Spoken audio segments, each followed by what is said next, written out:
하나님이 노아와 그와 함께 방주에 있는 모든 들짐승과 가축을 기억하사 하나님이 바람을 땅 위에 불게 하심에 물이 줄어들었고 기품의 샘과 하늘의 창문이 닫히고 하늘에서 비가 그침에 물이 땅에서 물러가고 점점 물러가서 150일 후에 줄어들고 일곱째 달 곧 그 달 11의 날에 방주가 아라랏산에 머물렀으며 물이 점점 줄어들어 10째 달 곧 그 달 초하루 날에 산들의 봉우리가 보였더라.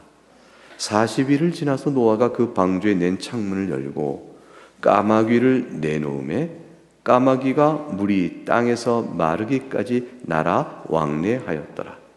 그가 또 비둘기를 내놓아 지면에서 물이 줄어들었는지를 알고자 하매 온 지면에 물이 있으므로 비둘기가 발붙일 곳을 찾지 못하고 방주로 돌아와 그에게로 오는지라.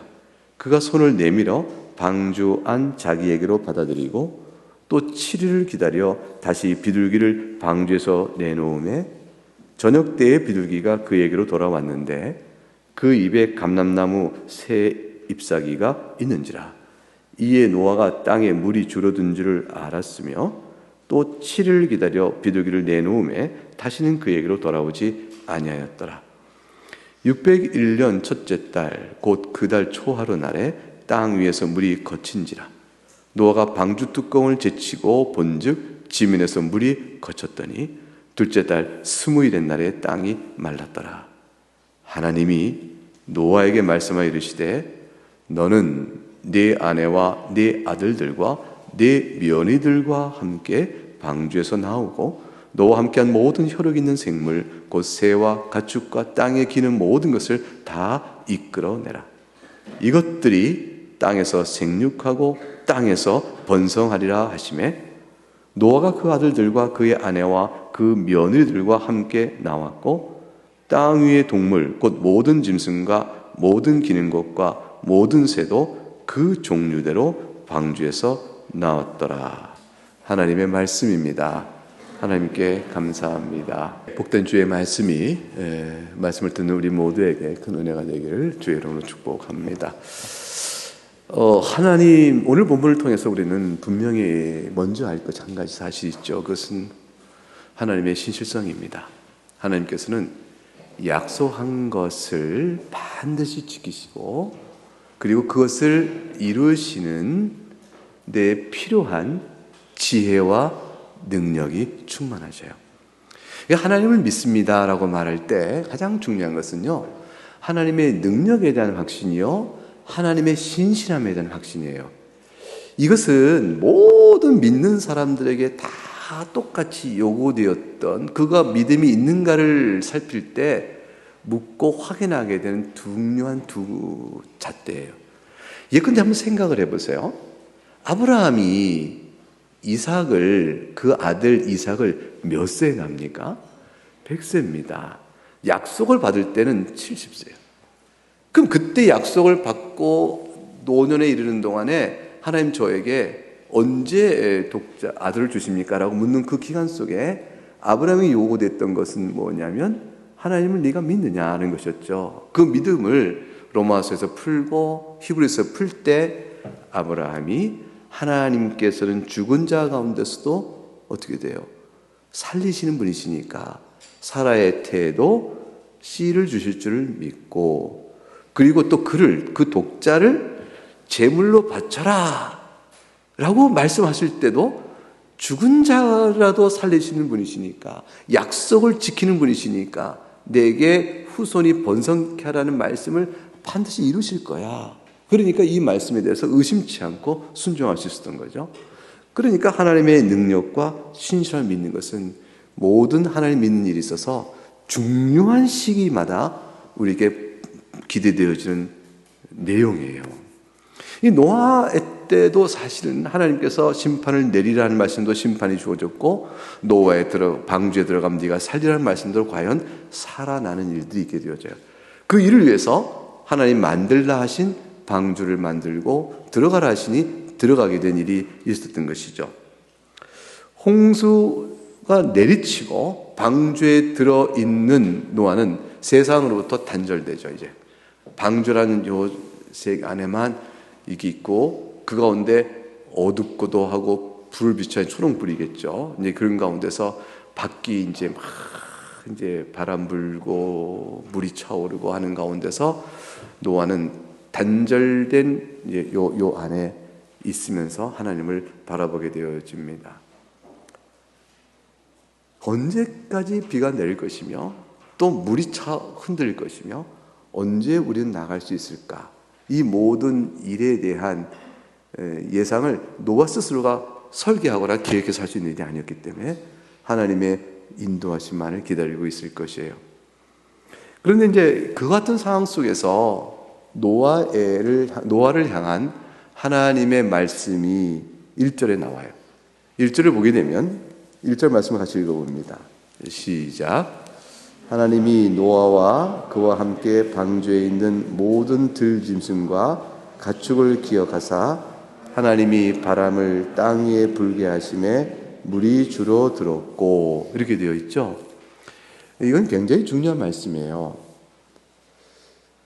밖에는 죽음의 심판이 휘몰아치고 있고 그 방주 안에 겨우 들어가 하나님 보호 아래에 있는 노아는 앞으로 장래 어떻게 일이 될 것인가 라는 상황을 짐작치 못하는 상황 속에 하나님은 노아를 기억하고 계셨다라는 뜻이죠. 이 기억하셨다는 말의 뜻은 살펴보아하신 것이에요. 하나님께서 아차, 노아가 방주에 있었지 이렇게 생각하지 않았다는 뜻이에요. 이 말씀의 뜻은 계속 풀어보면 하나님은 노아를 잊지 않고 계속해서 그 마음속에 노아를 살펴보고 계셨다. 이거는 하나님께서 악을 심판하실 때라도요, 그 심판의 와중에서 보호받는 하나님의 선택된 백성을 한 눈길을 하나님은 계속 그치지 않으셔요. 자, 악을 왜 심판하시죠? 하나님의 공의에 따라 그 악이 심판을 받아야 하기 때문에 심판하시죠. 그런데 그 모든 궁극적 목적은 세상을 새롭게 하시사 그의 택하신 백성과 함께 더불어 살아가시는 영원한 생명의 복락을 위한, 그때를 위함이에요. 목적은 사실 그러니까 신자에게있어요. 하나님께서는 우리를 사랑하신 그의 자녀들을 향한 목적성을 두셔요. 우리를 이 가운데서 분리시키시고 이 가운데 건지시고 악을 폐하시고 세상을 새롭게 우리에게 주시기 위하여 이 심판을 이루어 가십니다. 갑자기 아차 노아 이러시는 게 아니에요. 계속 잊지 않고 계십니다. 그러니까 우리가 그리스도 안에서 우리가 신앙생활을 해나갈 때 그리스도 안에 살아가는 우리의 모든 신앙의 모습과 이 상태를 주님은 어떻게 하시죠? 지금 계속해서 기억하고 계신 것이죠. 잊지 않고 계십니다. 우리를 돌보고 계십니다. 방주에 얼마나 있었을까? 이제 그 성경의 말씀을 따라 읽었던 본문을 가지고 이렇게 날짜를 따져 봅니다. 따져 볼 때 대략 우리가 쓰고 있는 현재 달력 체계, 태양력이죠. 해를 기준으로 하니까 태양을 기준으로 이 태양력을 쓰고 있는 날력 기준으로 따지면 1년하고 열흘이 되어져요. 1년하고 열흘. 그러면 약 한 375일이다. 이렇게 이제 계산이 되어질 것입니다. 방주에 들어가서부터 나올 때까지의 기간이에요. 그런데 실제 이때는 아직 태양력이 없었어요. 그리고 히브리 성경에 쓰였던 월의 개념은 지금 하고 있는 태양력이 아니고 달을 기준으로 했어요. 달을 기준으로 월력을 썼기 때문에 달의 한 달 날짜는 30일이 아니에요. 그렇기 때문에 그것을 달력으로 따져보면 약 364일이 됩니다. 365일에서 하나가 빠진 364일. 그러니까 노아는 방주에 덩 들어가고 다시 나오라 할 때까지 364일, 1년에서 하루 모자란 날을 있었다. 지금의 시간을 환산할 때 그때의 원력으로 따지면 1년 10개월인데 이걸 태양력으로 환산하면 364일 정도 그곳에 있었다. 그 기간 동안 방주에서 노아의 가족은 다 생존했고 그 안에 들어간 각종의 동물들도 다 생존하였습니다. 어떻게 그럴 수 있었을까? 1년 동안 그 방주 안에서 지난주에 말씀드린 것처럼 그 방주의 공간은 한 층은 3층일 때 한층 정도가 비어 있을 정도로 부피가 넉넉했다라는 사실을 알고 필요한 양식은 적절한 양식을 채워 넣겠죠. 근데 그동안 어땠을까요? 아마 잠을 많이 잤을 것이다. 어떤 분들 이렇게 추측을 해요. 그냥 자고 별로 이렇게 활동을 많이 하지 않았을 것이다. 이런 생각을 하는데 노아도 내내 잤을까? 노아는 그러지는 않았을 것 같고 어쨌든 하나님 도우심으로 1년을 잘 견디고 있었습니다. 하나님의 섭리가 그 가운데 작용했고 또 뜻하신 대로 지시한 대로 노아가 지혜롭게 행동을 해서 그동안 있었을 것입니다. 그런 건 의심할 여지가 없죠. 궁금하긴 한 것이지만 364일의 기간 동안에 노아와 모든 짐승들이 갇혀 있을 동안에 하나님께서는 오늘 본문 1절에 한순간도 노아와 그와 함께한 생명들을 잊지 않고 계셨다. 이렇게 말씀합니다. 그동안 노아는 방주 안에서 무슨 생각을 했을까? 1년 동안, 내내 있는 동안. 구체적인 내용을 다 알 수는 없죠. 노아가 방주에서 한 행동들에 대한 여러 일들이 여기 기록되어 있지 않으니까. 근데 우리가 노아라면 무엇을 했을까? 이렇게 생각해 볼 수 있을 거예요.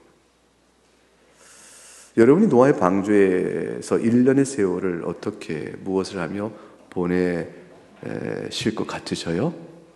여러분이 노아라면 무엇을 하셨을까요? 너무 좋죠. 잠만 느리게 자고 눈 뜨면 먹고 아니면 졸리면 자고 그다음에 이렇게 좀 뭐 할 거 없잖아요. 노동할 거 없으니까. 거기서 노동할 거 없으니까. 노동이란 게 뭐 있는 짐승도 혹시 관리해 주는 게 있을까?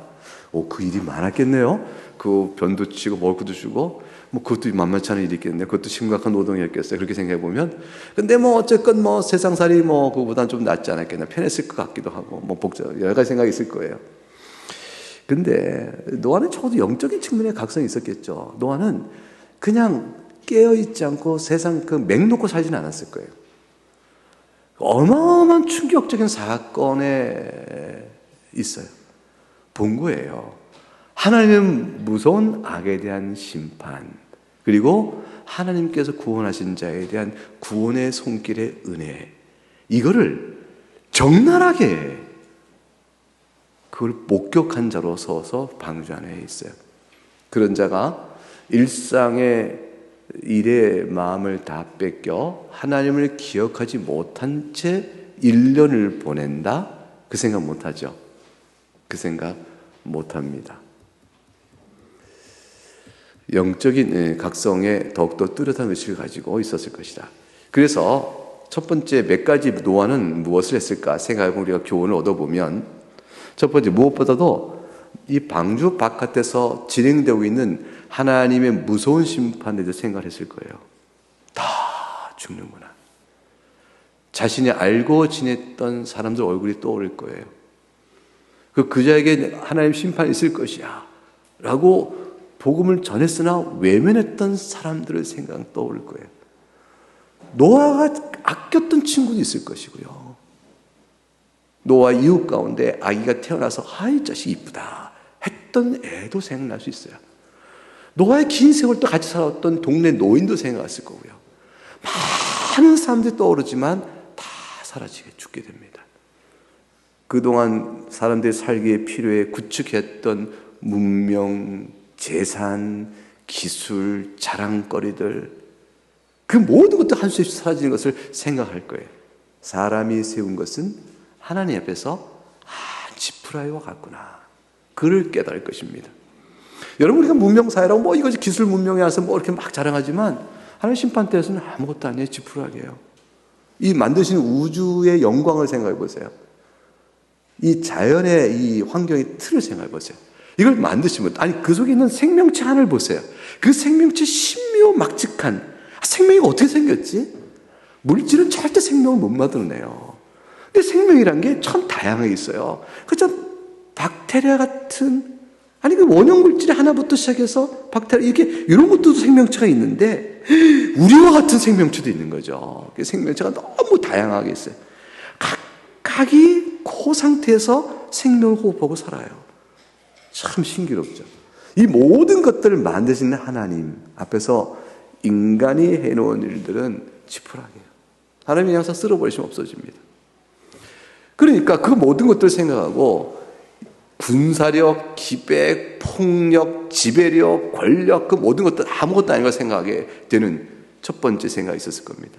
하나님의 공의로운 심판대 앞에서 다 쓸려갈 수밖에 없는 인생이 무엇인가 하는 것에 대한 인상을 갖게 될 것이에요. 두 번째 떠오른 생각은 이런 생각하지 않았을까요? 홍수 심판이 이전에 살았던 삶 속에서, 그 삶의 자리 속에서 자신이 누려왔던 모든 것들이 이게 절대적으로 하나님의 오래 참으심 안에서 주어졌던 은혜구나, 그걸 알지 않았을까요? 새삼스레 알게 되는 거죠. 우리 개인적인 신앙 경험도 그렇잖아요.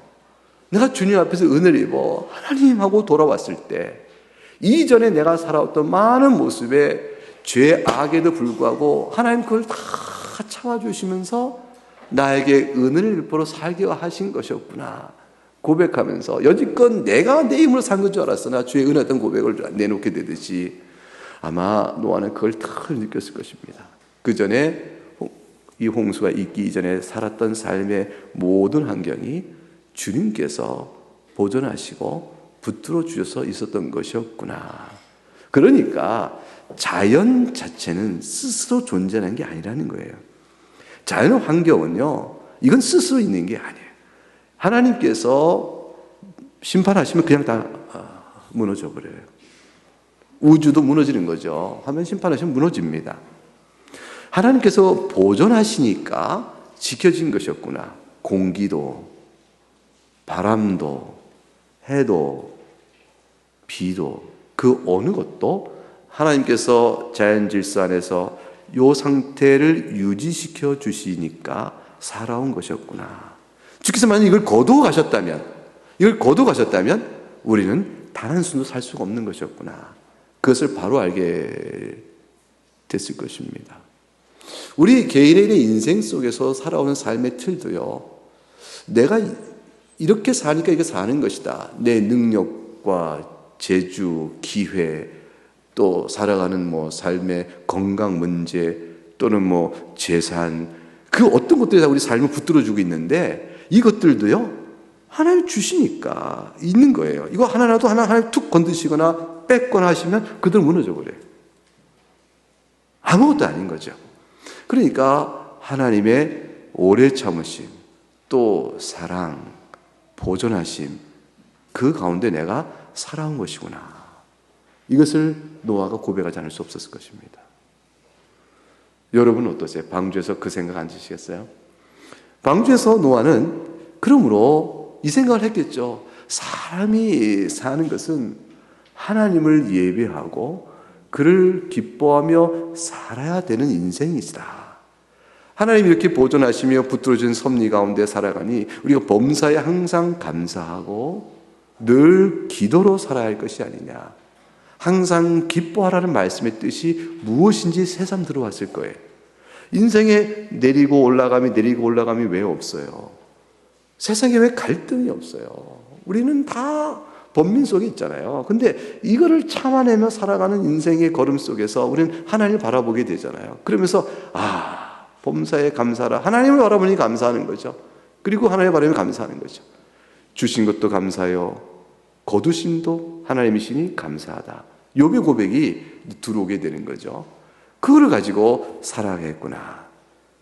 우리는 하나님을 사랑하고 그의 교훈에 따라 살아가는 것이 우리의 자랑일 뿐 어느 것도 손에 붙들 것이 없다라는 것을 깊이 깨달았을 것입니다. 그리고 노아에게 새로운 결심이 있겠죠. 하나님께서 우리를 이렇게 살리셨으니, 주께서 우리를 방주에서 나오게 하실 때, 우리 방주에 나가게 하실 때, 그럼 우리는 어떻게 살 것인가? 이전에와는 다른 세상이 눈앞에 있을 것이다 라는 기대를 갖게 될 거예요. 첫째는 이 방주에서 이후에 나가게 될 때 우리 안에 눈에 들어오는 세상은 어떤 세상일까? 하나님이 심판하시고 생명 얻은 자에게 주실 세상에 대한 새로운 기대도 마음에 갖게 될 것이에요. 또 두렵기도 했을 거예요. 과연 어떨까? 그러면 두려움은 이내 곧 믿음으로 바뀌죠. 왜냐하면 우리를 이렇게 보호하신 하나님께서 다시 우리를 방주에서 내놓게 하실 때 만나게 될 세상이 우리에게 거칠고 또 보존이 어려운 세상이 아니라 우리를 지키고 돌봐줄 세상이 될 것이다. 그 세상은 어떠할까? 그런 마음을 갖게 되지 않겠어요? 그런 기대감을 갖고 있을 거예요. 그러니까 하나님께서 이루실 새 나라, 새 하늘과 새 땅에 대한 소망, 우리가 갖듯이 그런 믿음을 갖고 나아갈 수 있겠죠. 그러면서 어떤 인생을 우리가 살아갈까? 그것을 생각하겠죠.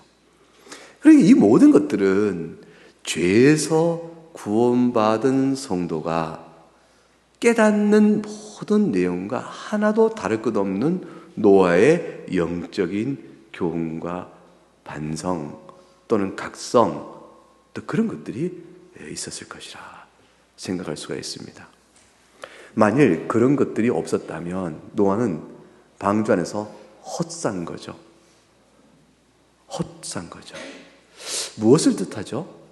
은혜로 주의 믿음 가운데 와 있는데 내가 죄를 고백하고 용서받는 주의 은혜를 내가 믿는다고 말하면서 믿음 안에 살아가는 우리 인생, 우리 신앙 안에서 지금 노아가 방주에서 각성했던 내용이 우리의 믿음의 삶의 실질적인 효과요, 힘이요, 방향성을 제시해주지 않고 있다면 또 지금 말했던 이런 내용에 따른 자기의 적용이 우리 가운데 이루어져 살아가는 일들이 만약 의미 없이 지나간다면 그것이 그냥 흘러간다면 방주 안에 있으나 잠자는 노아가 되는 거죠.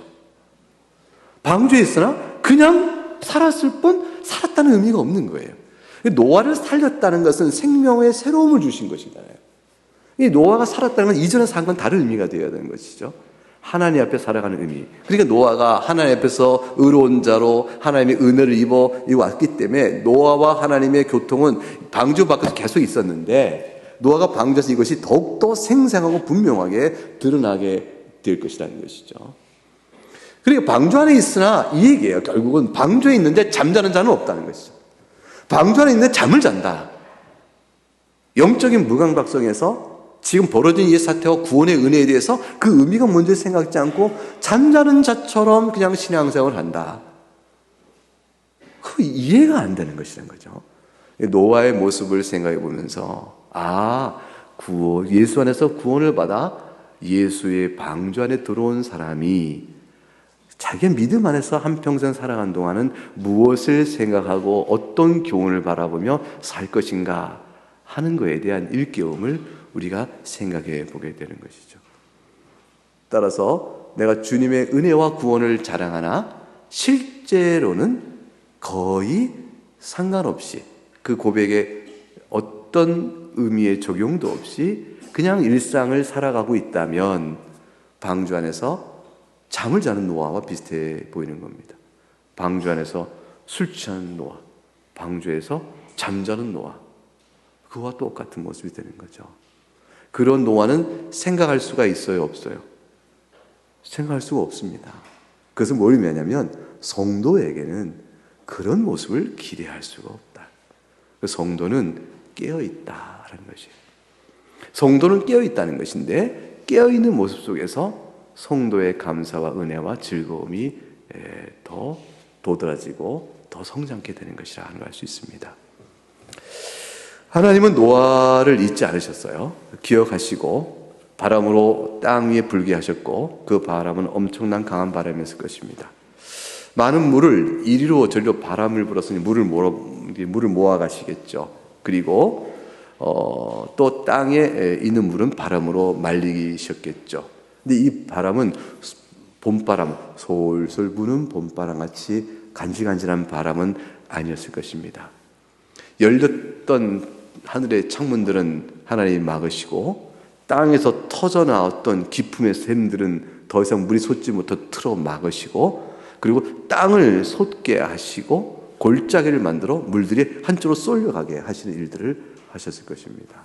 그러므로 산도 있고 골짜기도 있고 물이 잠기고 바다도 만들어지고 우리가 아는 것처럼 그리고 이제 이런 지금의 지형 구조를 만들어가는 격변의 시기를 거쳐서 안정적으로 이 일을 이루셨을 것입니다. 그러니 일정한 땅이라고 우리가 오늘날 부르는 지면에는 물이 줄어들고요. 물이 땅에 점점 물러갔겠죠. 물러가서 150일 후에는 줄어들고 그제야 방주가 아라랏산에 머물게 되었다. 성경이 이렇게 기록합니다. 그리고 물이 더욱더 줄어들어서 3달 가까이 더 줄어드니 물 위에 산들의 봉우리가 보였다 되었습니다. 이 노아의 홍수의 이것은 그저 모르는 때에 자연의 작용에 의해서 우연히 일어난 것이 아니죠. 하나님께서 실제로 자연 질서에 손을 대셔서 이루어진 일이란 말이죠. 그럼 물이 빠지고 다시 정돈돼가는 일도 하나님께서 하신 일이죠. 그러므로 노아가 방주에 나와 맞이할 세상은 하나님께서 노아 앞으로 그 후손들이 살아갈 삶의 지구 환경을 딱 만들어 주신 것이에요. 그 지구 환경은 최초의 지구 환경은 아담과 하와를 창조했을 때의 지구 환경과는 다른 환경이었겠죠. 이제 그러나 이것이 노아가 살 환경이에요. 그 환경은 지금 우리가 사는 환경과 비슷한 환경으로 쭉 이어져 올 것입니다. 노아는 방주에서 기다리는 일만이 그의 일이었어요. 하나님을 찬송하고 언제쯤 우리가 너무 방주에 나갈 수 있을까를 바라며 기다리는 시간들을 가졌습니다. 한 달 지났을 때 벌써 이제 한 달이구나. 2달, 2달이구나. 3달, 6개월 정도는 내가 참을 수 있어. 6개월 지났는데 또 7개월. 도대체 언제쯤이지? 이렇게 하면서 나중에는 몰라 이렇게 하지 않았어요. 소망 중에 바라고 기다림. 이게 참 기다리는 것은 참 힘들어요. 여러분, 약속이 주어진 날, 그 약속이 반드시 이루어질 날인 줄 알면서도 그 시간을 기다리는 것이 힘들어요. 힘듭니다. 그러니까 여러분 이제 예컨대 생각해 보셔요. 입사 합격 통지를 받았어요. 회사에 줬는데. 입사 합격 통지를 받았는데 그 입사 합격 통지를 이렇게 받기 전에 누군가가 그 회사에 어느 분이 나중에 회사에서 연락이 갈 거야. 자네 합격했어. 그래요. 너무너무 좋아요. 근데 이제 공식적으로 이제 회사에서 뭘 보내줘야 돼요? 귀하는 입사가 됐습니다. 이거 와야 이제 진짜 확인되는 거잖아요. 근데 신뢰하는 많은 분이 얘기해 줬어요. 그냥 알고만 있어. 자네 합격.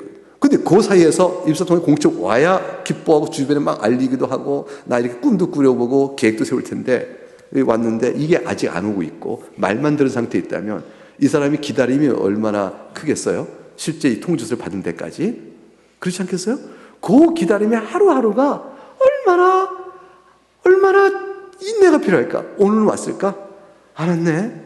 오늘 왔을까? 오늘 안 오네? 왜 안 보내주지?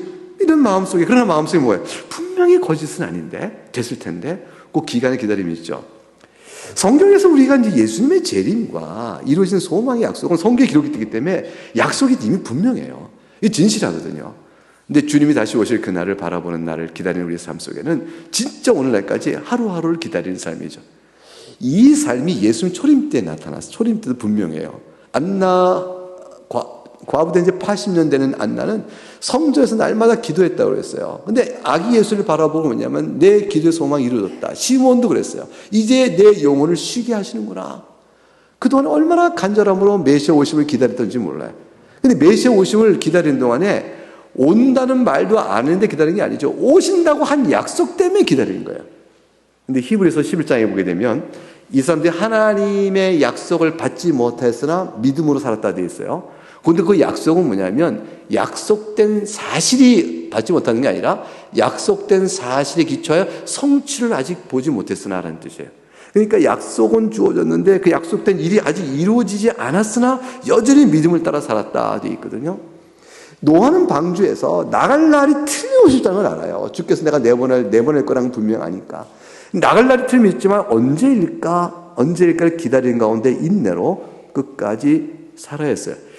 우리가 예수 안에 사는 인생도 비슷한 거예요. 믿음 안에 사는 동안에 우리가 겪는 믿음의 파랑들, 파고 이런 것 쭉 있는 방주 안에 있으면서 견디듯이 그 안에서 우리가 믿음 생활에 견디며 주의 은혜를 바라보며 기다리는 것이죠. 기다리는 거죠. 주님의 손길을 기다리고 주님의 만지심을 기다리고 주께서 은혜 베푸시기를 기다리며 우리 성찬을 오늘 하는데 성찬에 참여하나 성찬을 통한 은혜가 무덤덤한 사람들, 성찬에 참여하나 성찬을 통해 마땅히 받을 은혜의 감동이 없는 사람들은 그가 믿음으로 성찬을 통하여 받을 은혜가 있을 것을 알고 성찬에 참여하는 자신의 마음을 돌아보며 계속해서 기다리며 참여를 해야 한다라고 가르쳐요. 내가 몇 번 참여했는데 별 의미 없어. 이렇게 하지 않아야 된다라는 것이죠. 결국은 신앙은 기다림의 연속이요, 인내의 연속이에요. 그 가운데 베푸신 은혜를 맛보는 거죠. 마침내 하나님께서 노아의 방주의 문을 탁 열 때가 온다니까요. 마침내 우리에게 기도의 응답으로 탁 주시는 때가 오는 것입니다. 그 가운데 인내가 신앙의 걸음이에요. 그게 믿음을 모이는 것이죠. 6절에 보니까 방주가 머무른 지 40일이 지나서야 비로소 노아는 방주에 만들어놨던 창문을 열어봅니다. 창문은 천장이 있었겠지 않겠나 이렇게 생각도 하는데 유일한 소망이요 위로가 되신 주님을 바라보는 하늘, 그죠? 우리는 하늘을 이렇게 쳐다보자. 하나님의 긍휼만을 바라보는 바로 그것을 향해 문을 탁 열면서 주님을 향해 손을 내밉니다. 까마귀를 내보냅니다. 까마귀는 여기저기 다니는데 까마귀가 이제 죽은 시체를 먹잖아요. 까마귀 쭉 돌아다니면서 까마귀가 돌아올 거죠. 어떤 세상일까?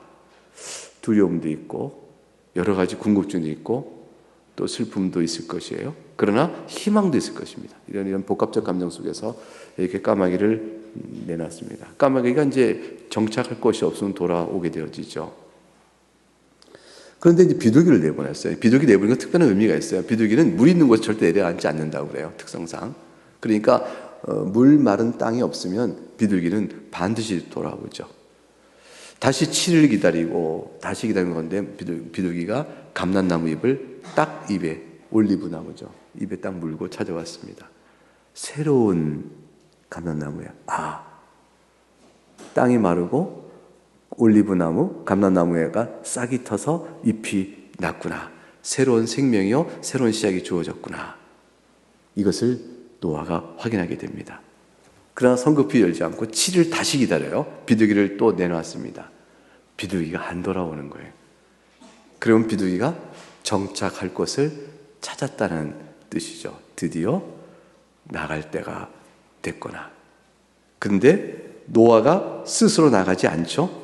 나가지 않고 15절에 가서 하나님이 노아에게 말씀하시자 그때 나아갑니다. 너는 네 아내와 네 아들들과 네 며느리들과 함께 방주에서 나가라. 1년이 다 되는 시간 동안에 그 방주 안에서 잘 견뎠습니다. 그러나 하나님께서 명하신 그때가 되어서야 신중히 있다가 나오게 됩니다. 하나님께서 방주로 밀어넣으신 거죠. 들어가라. 자, 인도에 들어갔잖아요. 그러니까 하나님께서 나오라 할 때까지 기다린 거죠. 하나님께서 끌어내실 때까지 기다린 거죠. 우리 인생은 내가 시작한 인생이 아니죠. 하나님께서 이 살아가는 인생살이를 시작해 하셨어요. 그래 이거를 생각해 보면 하나님이 이 세상에 우리를 밀어넣으신 거예요. 우리 육신의 부모의 자식으로 우리 인생에 밀어넣으신 거예요. 밀어넣으시고 한 인생을 살도록 하나님께서 계획한 그 인생을 우리가 살도록 하셨습니다. 나가는 건 어떨까요? 나가는 것. 이 인생살이를 떠나는 것. 그것도 하나님이 나가라, 오라 하실 때 우리가 가게 되어지겠죠. 방주에 들어가는 것도 주께서 넣으시고 나오는 것도 주께서 불러내십니다. 믿음 안에 들어오는 것도 주님께서 우리에게 은혜로 밀어넣으신 것이고요. 은혜의 나라로, 그리고 은혜의 이 나라에서 우리가 주의 낙원으로 옮기는 것도 주께서 부르실 때 가게 될 것입니다. 그 사이에 우리는 방주 안에 있는 노아가 어쨌을까 생각해보며 내가 노아였다면 무엇을 했을까를 생각해보며 아까 말씀드렸던 적용점을 생각해보고 오늘 우리의 신앙을 돌아보는 일들이 필요할 것입니다. 노아가 탁 문 열고 나갔습니다. 어떤 세상이 펼쳐졌을까요? 지면에는 푸른 잔디도 있고 나무도 무성한 모습이었겠죠. 없어진 것이 있어요. 딱 나가보니까 많은 사람들이 없어졌어요. 많은 사람이 없어졌는데 그 사람과 더불어 같이 사라진 게 있어요. 뭘까요? 죄악이죠. 마음에 생각하는 모든 것이 항상 악했다. 그 모든 죄악의 모습이 사라져버린 거예요. 그리고 세상은 깨끗해요. 자연만이 남아있어요. 그곳에서 노아는 이제 텅 빈 세상이요, 사람은 없는 세상, 자연은 새롭게 된 세상, 그 속에서 다시 삶을 구축해 나가는 일들이 노아에게 주어진 과제가 되어집니다. 우리는 새로운 믿음 안에서 살게 되어지면 이전에 살던 많은 것들을 다 버려야 되는 일들이 생겨요. 너무나 많이 나와 관계했던 많은 것들을 다 버려야 되는 일들, 그런 일들이 생깁니다. 새로운 인생살이를 해나가는 거예요. 나의 친구는 누구고, 내 마음을 나눌 사람은 누구고, 내가 즐거워할 것은 무엇이고. 노아에게는 이제 이전에 있었던 사람은 주께서 다 심판 가운데 주시고 홀로 외로이 두었을 때 가족 8명이 남은 상태, 짐승도 다 내어지고 그곳에 한 터전을 잡고 새로운 삶을 시작하게 되어졌죠. 심판을 받아 사라진 옛 세상은 애통하거나 붙들 것이 아닙니다. 그것은 버릴 것들이요, 잊어야 할 것들입니다. 새롭게 받은 새로운 생명을 누리며 하나님 나라를 주어진 복된 삶의 기회를 따라 새롭게 일궈내야 합니다. 그곳에서 죄된 것과 단절되어진 기쁨과 평안을 누리니 내가 이제 감사하다. 그 노아 이름이 뜻이 뭐죠? 안식이잖아요. 안식, 쉼이에요. 쉼. 노아라는 그 이름의 뜻이 안식, 쉼이니까 노아는 죄된 세상 속에서 살 때는 육신이 아무리 평하고 만족하다 해도 사실은 쉼이 아니요, 그것이 다 사라진 가운데서 노아가 살아가는 인생은 하나님과 관계 속에서 쉼을 참되게 누리는 그런 복된 삶을 살게 되죠. 그것은 이제 우리는 신약적 의미에서 그 쉼의 누림을 영생이라는 것이에요. 영원한 생명은 하나님과 관계 속에 평안을 누려가는 것인데 그 성질을 갖죠. 그 성격이 바로 노아의 삶이다, 쉼이다 할 수 있습니다. 내가 저들과 같이 사라진 많은 이들과 같이 나 또한 사라지게 될 인생이었으나 주님께서 은혜로 부어주셔서 내가 새롭게 살게 되었다라는 것을 고백하며 새 생명 가운데 살아야 하는 것입니다. 여러분은 언제 방주에서 나가실 거예요? 언제 나가실 예정이세요? 내가 정할 수 없죠. 주께서 나오라 하실 때 나가게 될 겁니다. 그것은 당장에는 이 땅에서 육신의 생명이 그치는 때가 되겠죠. 조만간에 우리는 이 세상을 떠날 텐데, 그러면 생각을 해보셔요. 우리가 이 세상의 삶을 떠나고 이 세상에서 주님 보호하시기에 붙드신 방주를 문 열고 탁 나갔을 때 우리 앞에 펼쳐지는 세상은 어떤 세상일까요? 그건 놀라운 세상이 펼쳐지죠. 그건 이 땅의 세상이 아니요, 낙원입니다. 주님께서 먼저 믿었던 믿음의 많은 택하신 백성들과 함께 계시는 낙원이죠. 육신은 없으나 영혼은 살아있어 주와 육신 가운데 승천하신 주 예수를 바라보면서 그 가운데 주를 찬양하는 먼저 믿은 사람들과 살아가는 복된 평강이 넘치는 삶이죠. 그걸 중간 상태예요. 주님 재림 때까지 성도들이 거쳐하며 살아가는 낙원의 상태에 우리가 바로 가게 될 것입니다. 그것은 놀라운 것이요, 복된 것이요, 죄악은 없고 오직 하나님의 의와 평강만이 가득 찬 곳입니다. 그리고 그 나라가 재림 때에 이 땅에서 새롭게 다시 또 이루어질 것입니다. 주님 재림 때면 우주적인 종말의 때가 되는 것이죠. 그 우주적인 종말이 오기 전에 짧은 인생의 시간이 마감되는 우리는 결국 방주 안에 있다가 방주 밖으로 나가는 그런 믿음의 길을 가게 될 것입니다. 그것이 얼마나 좋은지 사도 바울은 고린도후서 5장 8절에서 내가 담대하여 원하는 바는 차라리 몸을 떠나 주와 함께 있는 그것이다 이렇게 설명했고, 빌립보서 1장 21절 24절 가운데서 내게 사는 것은 그리스도니 죽는 것도 유익하다 했습니다. 그리고 이어 말하기를 차라리 세상을 떠나서 그리스도와 함께 있는 것이 훨씬 더 좋다. 그러나 내가 여러분과 함께 있는 것은 여러분을 위해서는 더 유익하다 싶어 주께서 두셨음으로 내가 여기 있습니다. 근데 사도 바울은요, 교회를 위하여 주께서 사용하시니까 여기 두셔서 여러분이 유익되다 했지만 바울 자신은 하나도 낙원에 가 있는 것보다 조금도 낫지 않아요. 왜냐하면 교회를 위하여 바울이 겪어야 할 것은 예비된 건 뭐예요? 환난과 고통뿐이거든요. 환난과 고통뿐인 이 세상을 살아 견뎌야 했어요. 교회를 위해서. 자기가 갈 곳은 말할 수 없이 좋은 것인데 그거를 다 봤는데 하나님께서는 미리 보이시고 환난과 고통을 교회를 위하여 감당하도록 힘을 주셨어요. 너무 큰 수고를 해야 하니까. 그래서 이 일을 위해서 고린도후서 12장 1절과 4절에 바울이 제3자의 이름을 빗대어 말하잖아요. 내가 부득불 말하노니 내가 한 사람을 아는데 그 사람이 셋째 하늘에 이끌려 올라갔다. 이 셋째 하늘은 하나님 보좌와 천사들과 하나의 구원받은 자들이 있는 하늘을 가리켜서 셋째 하늘이라고 표현하는 것입니다. 낙원이라 되어 있어요. 낙원으로 이끌려가서 말로 표현할 수 없는 말을 들었으니 사람이 가 이르지 못할 말이다. 이렇게 되어 있습니다.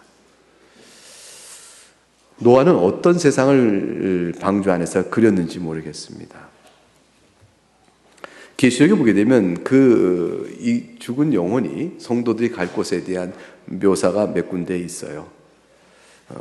근데 그 묘사 가운데서 이제 그 죽은 영혼들이 하나님 앞에서 찬송을 부르고 그 다음에 주의 영광 돌리는 모습이 몇 가지가 있죠. 지금 이후로 주 안에서 죽는 자들은 복이 있다. 요한계시록 14장 13절 말씀이에요. 그들이 수고를 그치고 쉬리니 이제 그들이 행한 일을 따름이라 했어요. 쉼이 있고 안식이 있다. 주 안에서 죽는 자들은 복이 있다 했습니다. 여러분, 우린 다 죽습니다. 예외 없습니다. 우리가 죽을 때는 후회스러운 것도 많을 거예요. 인생 돌아보면서. 그리고 내가 무엇 때문에 그렇게 집착을 했을까 하는 생각들이 있을 거예요. 그 모든 것들 다 연약한 우리들의 인생살이와 신앙살이는 후회를 쌓아나갑니다. 다 그것이 사실 우리가 하나님께서 우리를 붙들어 주시는 손길이었어요. 왜냐하면 후회라는 것은 항상 하나님 앞에 돌아보면 회개를 하게 되고 주의 은혜를 돌아보면서 자기의 연약성을 자꾸 보게 되니까 주님을 더욱더 붙들게 되어지잖아요. 이 주님을 붙들어 보는 우리의 연약성에 대한 돌이킴이라는 것은 계속돼요. 평생 계속되어 갑니다. 그 가운데서 이게 쌓아나가는데 그러나 그때가 되면 영광스러운 나를 주님께 보게 하시고 그 모든 것들에서 이렇게 내려놓게 하시는 거죠. 히브리서 12장에 21과 24절에 이렇게 표현하신 곳이 있어요. 너희가 이른 곳은 시온산과 살아계신 하나님의 도성인 하늘의 예루살렘과 천만 천사와 하늘에 기록된 장자들의 모임과 교회와 만민의 심판자이신 하나님과 및 온전하게 된 의인의 영들과 새 언약의 중보자신 예수와 아벨의 피가 더 나은 것을 말하는 뿌림핀이라. 그리스도의 구원받은 자의 이 땅의 이를 부분 속에서 온전하게 된 의인의 영들이 있는 낙원이 있고 그 의인의 영들은 재림 때에 새로운 몸을 입어 주 앞에서 복된 새하늘과 새 땅에 사는 삶을 우리가 누리게 되는 것입니다. 가고 싶죠? 보고 싶고 곧 보게 되실 거예요. 머지않아 그렇게 길지 않은 시간에 보게 될 거고요. 그리고 여러분은 다 보게 되실 겁니다. 주 예수 그리스도 안에 있는 은혜의 구원받은 자들은 노아의 홍수 심판에서 방주 안의 보호를 받는 자들입니다. 여러분 주 예수 그리스도를 믿고 회개하시며 그 은혜 가운데 살기를 소망하고 누리고 말씀을 붙들고 사시는 여러분 될 수 있기를 축복합니다. 이 은혜를 우리가 말씀의 생각으로 아는 것이 아니고 실제 빵과 포도주를 입에 먹음으로 좋게 누릴 수 있도록 주께서 성찬을 정하셔서 우리 믿음을 더 견고케 하십니다. 이 성찬에 여러분을 참여하도록 초대합니다. 그러면 잠시 기도하겠습니다. 하나님 아버지 감사합니다. 오늘 복된 성찬을 통해서 오늘 주신 바 된 말씀의 은혜를 적용해 보며 주 앞에 섭니다. 하나님께 영광을 돌리고 우리를 사랑하신 노아에게 베푸신 생명의 은혜가 그리스도 안에서 우리에게 주어졌음을 생각하며 하나님께 영광을 돌립니다.